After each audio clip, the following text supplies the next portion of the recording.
夏洛克只是看了下货架上的油漆碎屑，就推断出这里不是第一案发现场。货车在装车时，每个货物都有特定编号，货车司机会按照编号顺序进行送货，而尸体在掉落在车顶，使得车顶上面的油漆脱落，正好落在这一排的编号上面，但是只有右边一半有，另一半掉落在原本放在这个编号上的货物上。只要知道这个货物在哪个地方被送出，就能推断出尸体掉落的大概位置。经过反复对比，他们将目标落在眼前的居民楼上。华生注意到只有第3个阳台上的植物没有，那里就是原本的案发现场。根据地板上残留的血迹，摩斯认为凶手在刺伤后女孩逃跑失足掉下阳台。贝尔打电话问下物业了解下海莉情况。夏洛克先看了下海莉平时穿的鞋，又来到衣柜里查看穿衣打扮，表示衣柜中那些高档衣服都是新买的，行李箱中全是平时穿的居家服，推测海莉最近刚来到这里。桌子上的名贵手表也是别人送的，普通人不可能买得起这些。贝尔从物业那得知租下这间公寓的人是当地有名的富豪伊恩。很快夏洛克来到伊恩所在的公司，接待他们的是公司律师贝克。他表示伊恩在外面参加重要会议，还播放了当时直播的录像证明。但夏洛克一眼看出了端倪，电视里的男人是伊恩请来的替身，仅是根据汽车的高度就推测出男人比伊恩矮了5英寸。贝克对夏洛克敏锐的观察力惊叹不已，连忙结束了本次会议。夏洛克从网上查到伊恩已经很长时间没有出现在大众视野里，他怀疑海莉的死跟伊恩脱不了关系，不过已经委托朋友调查伊恩藏身在一家酒店内。随后夏洛克带着华生来到这家酒店，从花盆中拿出线人提前提供的房卡，但是这一层被严格保护起来，保安劝两人赶紧离开这里。夏洛克介绍自己是警局顾问，负责调查海莉这起案件的，在得到伊恩批准后允许进去。可房间内并不是享乐，而是一个个冰冷的医疗仪器，这一点出乎夏洛克意料。伊恩看起来病得不轻。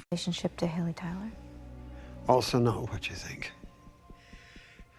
She wasn't my mistress. She was my daughter.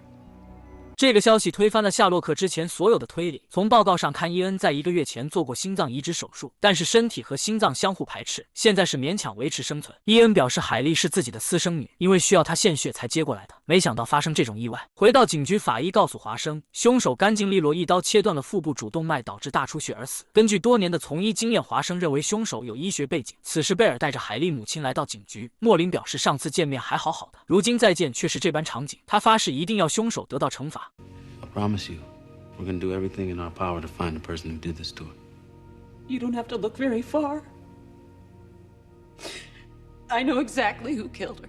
莫林指的凶手就是娜塔莉。贝尔询问起伊恩的遗产继承人包括海莉，娜塔莉没有否认，而是赞同丈夫的做法。紧接着华生问起案发当天的不在场证明，娜塔莉表示在伊恩身边陪了一整晚，只是出去透透气。这个说辞没有得到贝尔认可。华生接着问道，作为一名医生，你是如何看待凶手具有医学背景的？娜塔莉表示自己深爱丈夫也深爱海莉。华生没有找到任何破绽之处。此时贝尔带来一个好消息，在公寓内发现一枚海莉男友的指纹，但是格雷表示不知情。在出门回来后就看到海莉出事了。贝尔询问格雷出门做什么，格雷表示海莉生病了，自己出去给她买药了。华生之前调查过，海莉在1周前献血过，通常在生病情况下是无法进行献血的。他认为很可能是医生隐瞒了情况，但是从医生那得知海莉当时没有生病过。华生再一次陷入到迷茫之中。此时夏洛克接到伊恩离开的消息，华生忽然恍然大悟，凶手一开始的目标就是伊恩。于是老麦带人找到娜塔莉，为了争夺遗产不惜使用一切手段，先是说服伊恩重新接受海莉，让他看到希望，然后收买医生将心脏切片样本注入到海莉体内，使得在体内产生抗体，让海莉生病。海莉献血的就变成了毒药。最后为了掩盖真相，决定除掉海莉。娜塔莉一言不发，默认了事实。